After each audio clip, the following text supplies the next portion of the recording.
Hello. कक्षा सप्तम के यह मैंने ध्यान देंगे। आज हम लोग सोशल साइंस के अंतर्गत ज्योग्राफी पढ़ेंगे। जैसा कि अध्याय 4 है वायु एयर, इसको हम लोगों ने प्रारंभ किया था।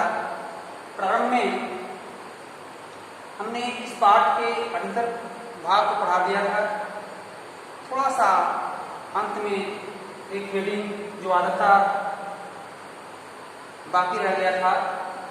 अरे भैया अगर इस पाठ को हम पढ़ा रहे थे, पता नहीं किस तकनीकी कारण ये बंद हो गया मोबाइल, जो इस पाठ को हमको दोबारा पढ़ना पड़ रहा है। ठीक है, आप ध्यान देंगे। तो वायु क्या है? वायु पृथ्वी पर एक चादरों का घेरा है, एक मोटे चादरों का घेरा है जो हमारे पृथ्वी पर हम देख नहीं सकते, लेकिन इसका हम अनुभव करते हैं कि वायु चल रही है, वायु नहीं चल रही है। और वायु में विद्यमान सभी गैसें कितनी मात्रा में हैं, इसको हम लोगों ने पढ़ा था। जैसा कि वायु हमारा सर्वप्रमुख कारक है, यानी ये नेचुरल रिसोर्सेज, यह प्राकृतिक संसाधन में महत्वपूर्ण संसाधन है। वायु है, हवा है, ये जल है, पृथ्वी है। पृथ्वी के अंतर्गत अनेक प्रकार के जो तत्व हैं वो सभी हमारे प्राकृतिक संसाधन है। अब इस वायु में हम देखते हैं कि नाइट्रोजन की मात्रा कितनी है। नाइट्रोजन की मात्रा वायु में 78% है, कार्बन डाइऑक्साइड की मात्रा 21% है, आर्गन 0.93% है, अन्य सभी गैसें 0.04% है। इस चीज को हम लोगों ने पहले पढ़ा था। इस प्रकार से वायु में विद्यमान जो नमी की मात्रा होती है वह इसको हम नाइट्रोजन कहते हैं। अब इस वायु के माध्यम से हम समताप मंडल, वायुमंडल, क्षोभमंडल, वायुमंडल, इस मंडलों को भी पढ़ा था। और इस मंडल के आधार पर हम ये भी पढ़े थे कि किस प्रकार से वायु हमारे पृथ्वी पर कैसे दाब रखती है। जैसे हम किसी ये ब्लैक बोर्ड है, इस ब्लैक बोर्ड को हम दबाव डालते हैं, ऐसे दबाते हैं, ऐसे ही हमारा वायु क्या करती है कि वायु हमारे प्रत्येक वस्तुओं के ऊपर दाब डालती है। जैसे आप खड़े रहेंगे और वायु का वेग तेज से चलेगा तो आप पर वो दाब डालता है। हल्के फुल्के सामान क्या होता है कि वायु में उड़ जाता है। ठीक है, जो हल्के सामान होते हैं, कागज हुआ या पत्ते हुए, या ऐसे आप क्लास में देखते हैं कि पंखा फैन चलता है तो ये कैलेंडर उड़ता रहता है। इस प्रकार से वायु का एक दाब होता है, और वायु दाब को नापने के यंत्र को वायु दाब मापी यंत्र कहते हैं। इसका यंत्र जो है, जो वायु दाब को नापता है, वायु, ठीक है, वायु दाब को नापने का यंत्र वायु दाब मापी यंत्र, ठीक है, वायु दाब मापी यंत्र,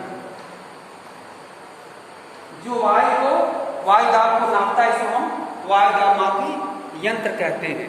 इस प्रकार से हम देखते हैं कि वायु का एक घेरा हमारे पृथ्वी पर कैसे विद्यमान है, कैसे हमारे लिए यह वायु महत्वपूर्ण है, मुख्य है।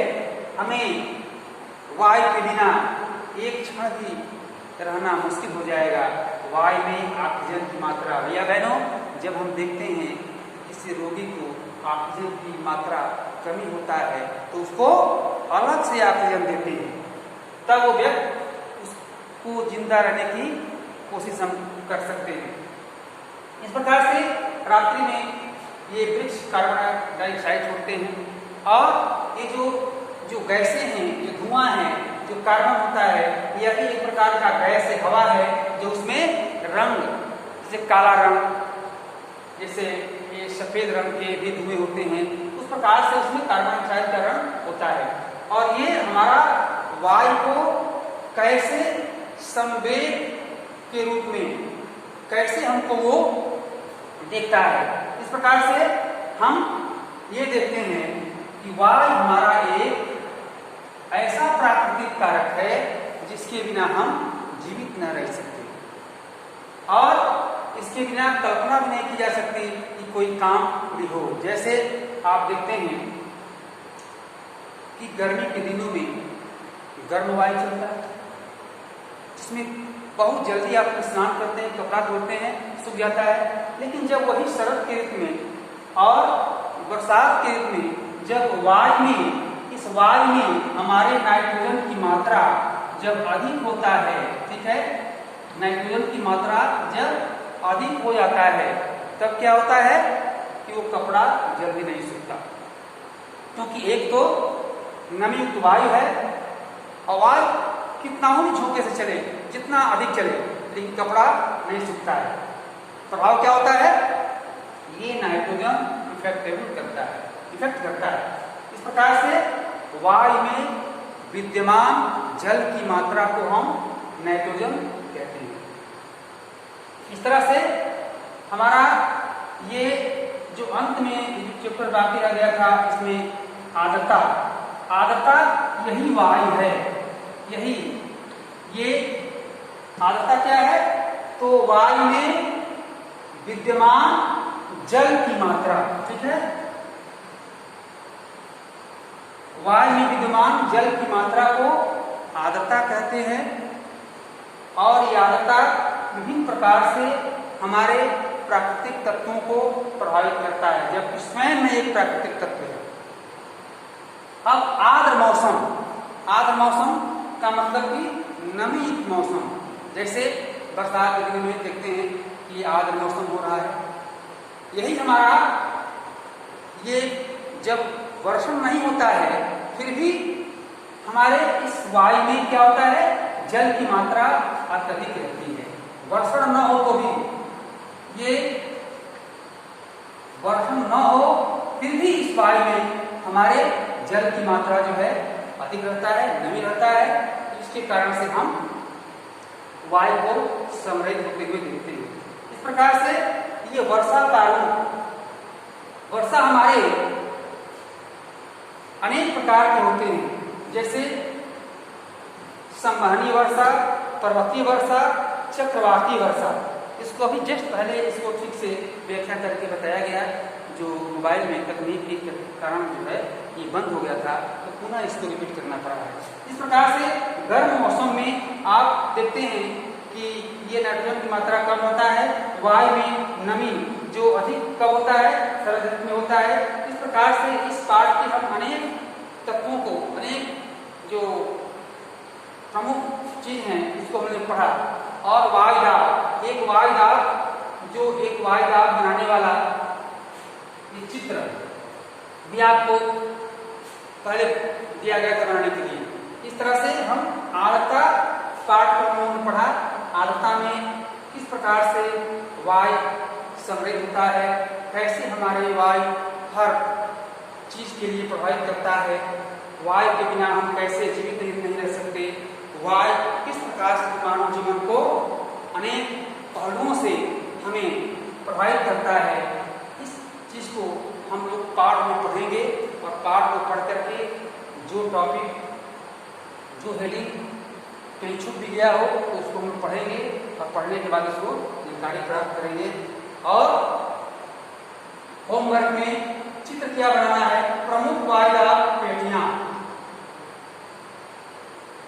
अमर जी बताइए, वायुदाब मापने का यंत्र क्या है, बड़ी, हाँ देखो यहाँ लिखा हुआ है, ठीक बताए, वायुदाब मापनी यंत्र, ठीक है।